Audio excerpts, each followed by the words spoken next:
just made him that bewit out of an old flying Jessie.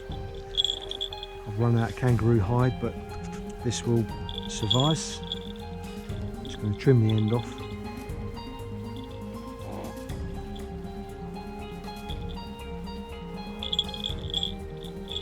What I'm going to do once I've mounted his tail clip, then I'll have a different tone on the tail clip and a different one on the anklets. I've been using 2 bows because when we start flying, the permissions we have are quite heavily wooded and I can't even see the hawk at times, so I rely on these bows a lot. I don't think I would have 2 bows if I was flying him in open areas, just as standard, but certainly the 2 bows for me works just right. So if you don't actually know, when a Harris hawk is sitting around, they quite often do a little tail wag.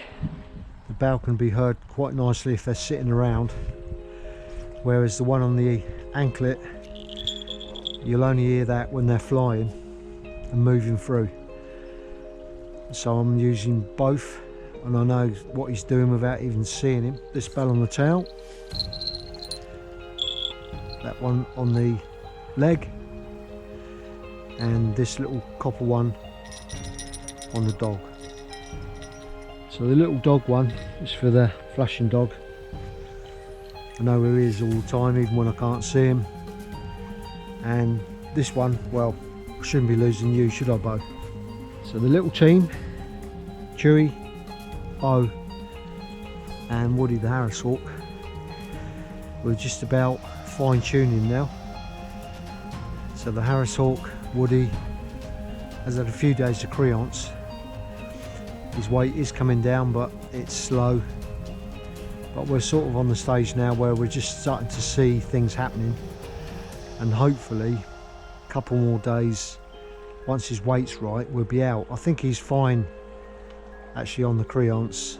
You know, it's a weight issue, but I don't, even if I didn't creance him again and got his weight down, I know this hawk's going to be okay. But I will creance him a couple more times, just because the familiarity of him coming to my fist is good for him settling down and getting familiar with me and coming back for a bit of reward.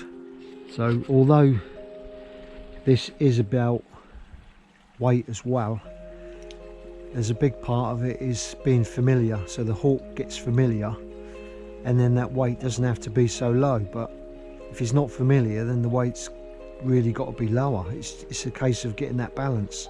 You know, what I'm trying to achieve is getting this hawk's weight up as much as I can, just keeping him comfortable.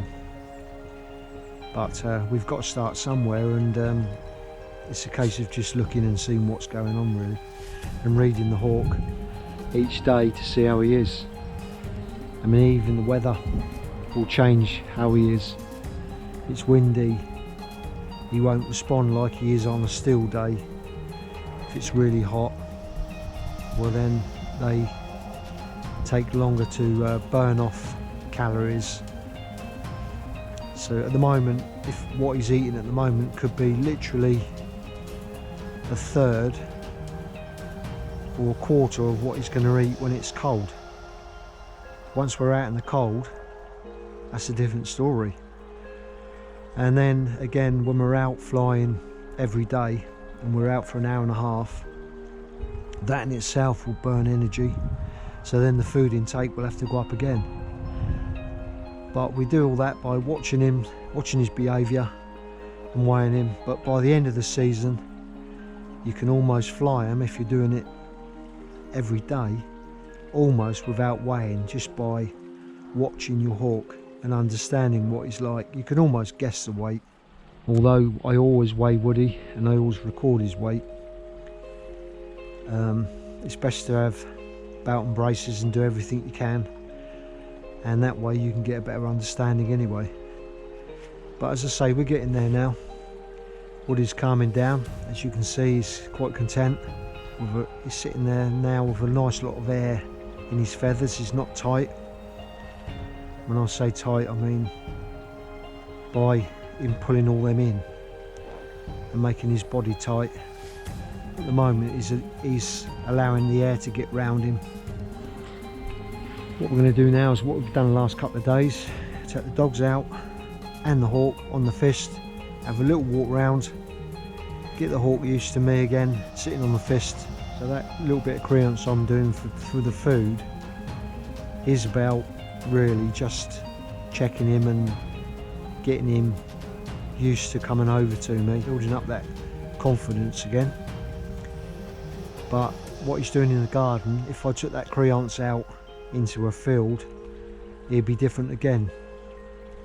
But I probably won't this year creance him in a field. I'm just going to see what it's like in the garden and we're going to get going.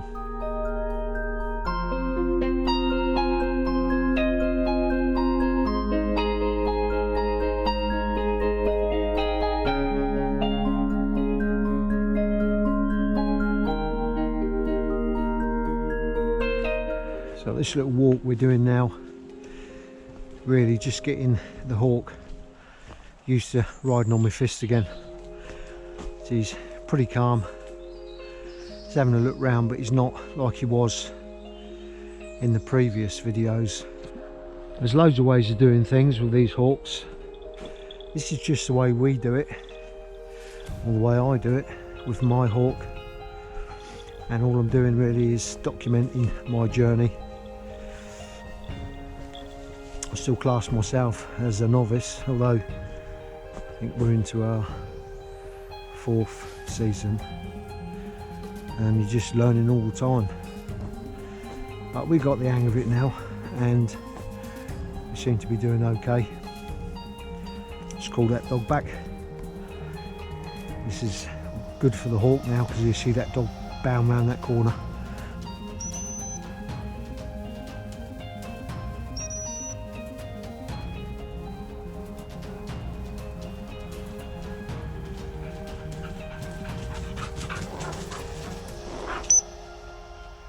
Stay. Stay. So we want that dog listening. I've told him to stay now, so I'm going to walk around. Just hope that dog doesn't move. Stay there. And this is sort of simulating what we might be doing when we're out hunting. So the patterdale's off, flashing.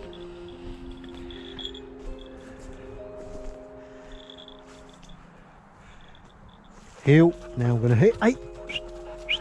Heel. Heel the dog for a minute. Come here. Heel. Heel. Sit. Sit. Good boy. Heel. Come here. Bow. Heel. Heel. Get back.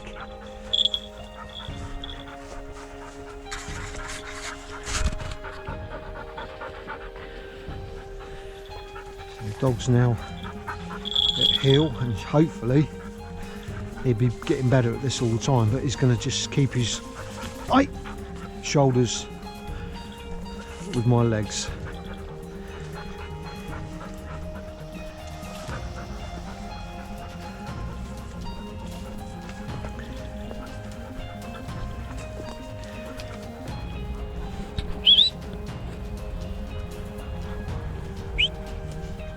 Good boy.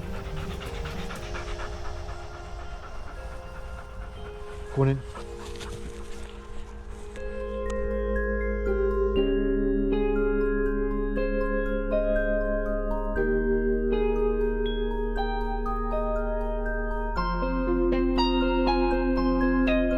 I'm going to attempt to put Woody's tail clip on.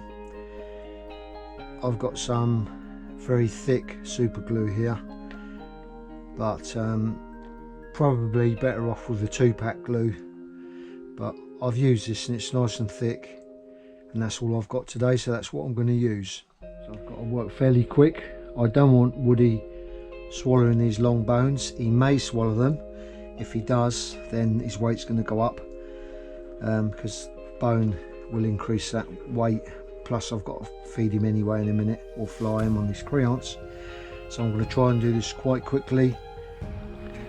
So I'll turn Woody round that way. Even if I get some of this done. 1, 2, 3, 4, 5, 6. Just trim away these feathers here. Even if I get this, just this trimming done, that'll be okay.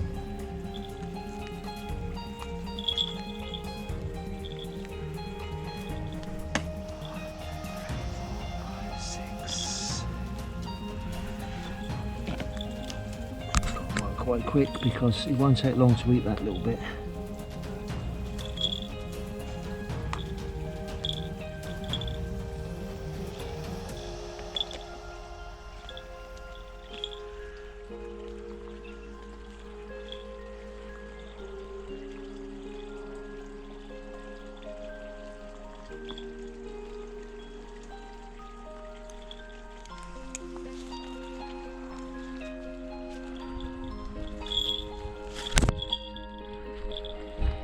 Right, that's good. Woody's dropped that bone.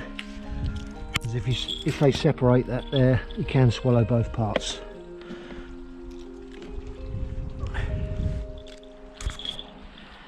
So the tail clip's on.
So as you can see there, his response is getting a little sharper now. So we're just working on detail, but I want him just a little bit sharper, hopefully tomorrow, and then maybe we'll go out. So we've got new batteries in all of the equipment, the transmitter and the receiver. Just do a quick check.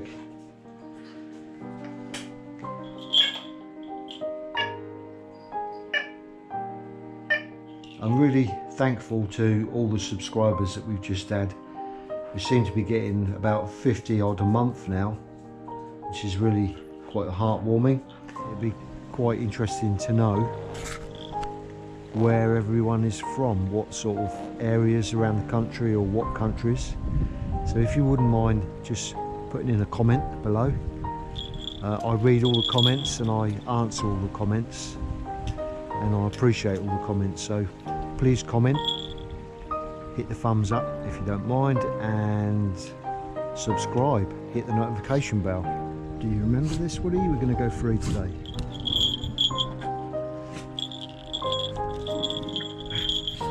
Okay, so today Woody's going free. Just in the garden though for the moment. If he responds really well now, then we may go out, but I'm just going to see what he's like. So he's got his telemetry on. I've given him a couple of nice ringing bells today, just so I know where he is if we have a problem. Step.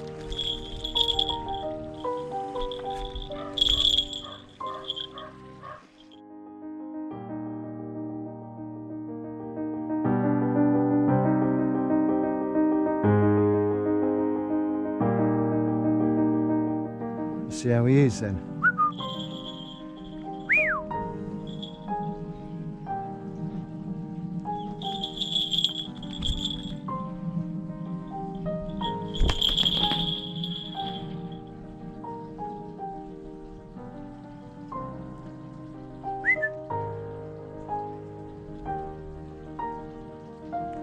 So I'm not going to take him out like that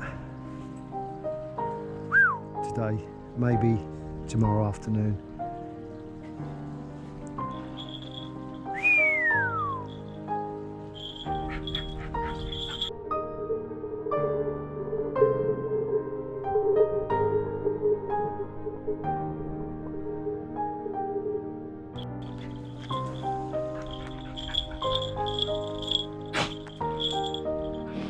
But he's free.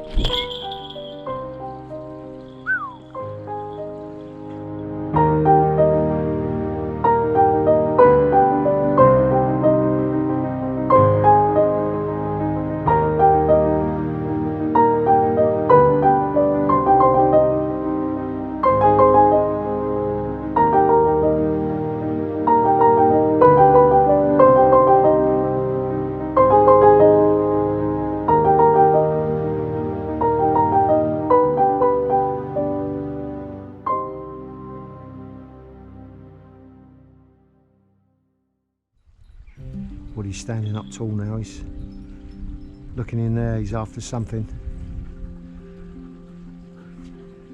So he's not quite low enough. You can see that now. If I take him out, I'll have a job getting him back. Wants to be a bit more instant and looking at me rather than self hunting.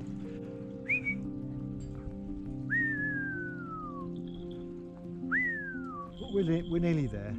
So when he's back to me fist, he's not going again.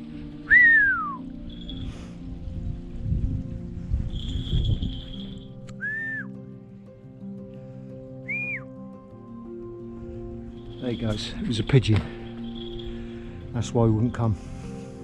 So that's not a bad sign. That was just because he had his eye on that dove. So this is a great example of your hawk going out slightly too heavy. But like I said, I'm not worried. I just wanted to make sure.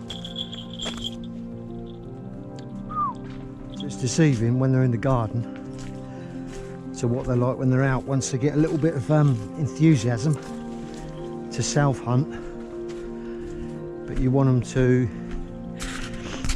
be reliant on you, so his weight is still too high, although he's flying free.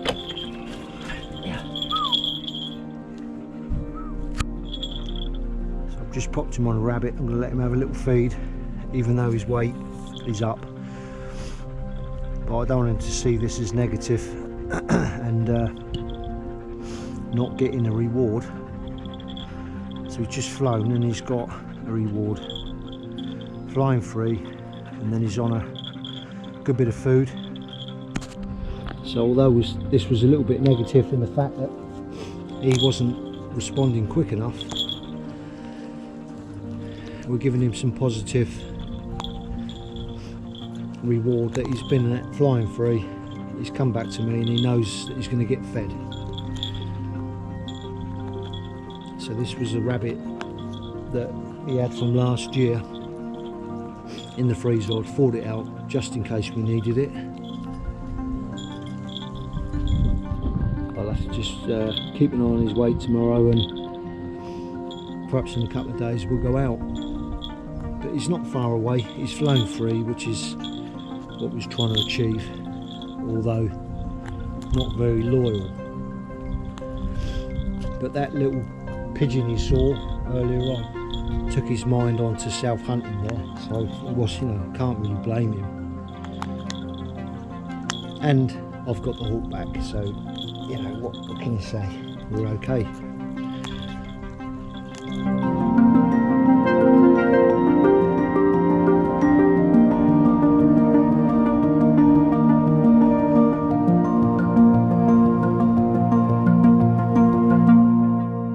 So the hawk has got off the little rabbit there onto his perch, so he's had a good feed up. Gonna have to watch his weight again now, but at least he's been free, and there's positive end to what he's just done.